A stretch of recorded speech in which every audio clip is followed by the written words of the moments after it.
டேய் என்கிற குரலை கேட்டு திடுக்கிட்டு போனான் 10 பருவத்தில் இருந்த எட்சன். ஆம், சற்று கோபமாக அழைத்தவர் அவருடைய அப்பா டான்டன் ஹோ. நண்பர்களுடன் சேர்ந்து புகைப்பிடித்துக் கொண்டிருந்த எட்சன் சிகரெட் துண்டை வீசி எறிந்துவிட்டு பதற்றமானான்.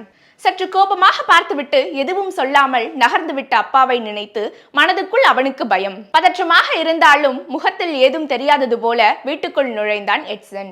எவ்வளவு நாளா இப்படி தம் அடிக்கிற எட்சன் என்று மெல்லிய குரலில் கேட்டார் அவனுடைய அப்பா. அது வந்துப்பா என்று வார்த்தையை விழுங்கினான். சிகரெட்ல என்னதான் இருக்கு? இந்த சின்ன வயசுலேயே கெட்ட பழக்கம் எப்படிடா வந்துச்சு? இப்படி கேட்டதும் எட்சன் அமைதியாகி விட்டான். உனக்கு ஃபுட்பால்னா உசிர் இல்லையா? ஃபுட்பால் வாங்கணும்னு ஆசை இல்லையா எட்சன் என்று மகனை எரிட்டு பார்த்து கேட்டார் அப்பா.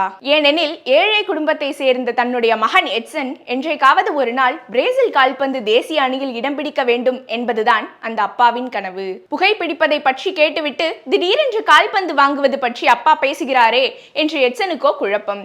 அப்பாவின் பேச்சில் உள்ளர்த்தம் இருக்கிறது. எட்சனுக்கும் கால்பந்து விளையாட்டுதான் எல்லாமே.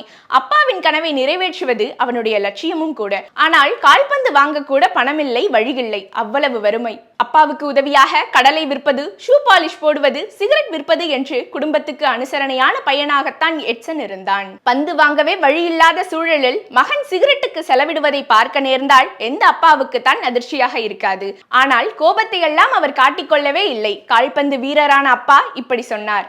எட்சன், ஃபுட்பால் விளையாட்டு சுலபமில்லை. ஓடி ஆடி விளையாடும் போது உடலுக்கு அவ்வளவு சக்தி தேவை. இந்த மாதிரி புகைப்பிடித்தால் அந்த சக்தி உனக்கு கிடைக்காது. உன்னால் ஃபுட்பால் விளையாட முடியாது. அப்போ விளையாட்டு மேலே பிடிப்பில்லாம போயிடும். உன்னோட ஃபுட்பால் கனவு நிறைவேறாமல் போயிடும். ஃபுட்பால் மாதிரியான விளையாட்டுக்கு ஆரோக்கியமான உடல் தான் முதலீடு. அதை கெடுத்துக்காத. சுவர் இருந்தால்தான் சித்திரம் என்று அறிவுரைகளை சொல்லிவிட்டு நகர்ந்து விட்டார். அப்பா அடிப்பாரோ என்று பயந்த எட்சனுக்கு இந்த அறிவுரை கன்னத்தில் அரைந்தது போல இருந்தது. உண்மையில் அதன் பின் எட்சன் சிகரெட்டை தொடவே இல்லை. அப்பாவின் அந்த உபதேசம் அவனை அடியோடு மாற்றிவிட்டது. கால்பந்து ஒன்றையே குறிக்கோளாக கொண்டான். கால்பந்து விளையாட்டில் கவனம் செலுத்த தொடங்கினான்.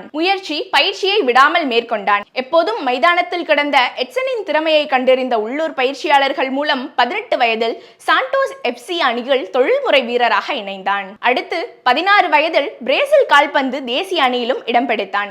17 வயதில் உலகக்கோப்பை கால்பந்து அணியில் இடம் பிடித்த எட்சன் உலகக்கோப்பையை வென்ற இளம் வீரர் என்கிற பெருமையை பெற்றார். உலகக்கோப்பையில் இளம் வயதில் கோல் அடித்த வீரர் என்கிற சாதனையையும் படைத்தார்.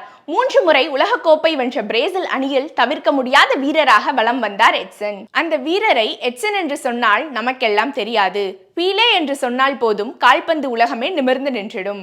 பின்னாளில் புகையிலை, மதுபான நிறுவனங்களிடமிருந்து கிடைத்த லாபகரமான விளம்பர ஒப்பந்தங்களை பீலே நிராகரித்தார். தன்னை பின்பற்றும் குழந்தைகள் ரசிகர்களுக்கு ஆரோக்கியமான உடல்நல பராமரிப்பை முன்னிறுத்த விரும்புவதாக காரணமும் சொன்னார்.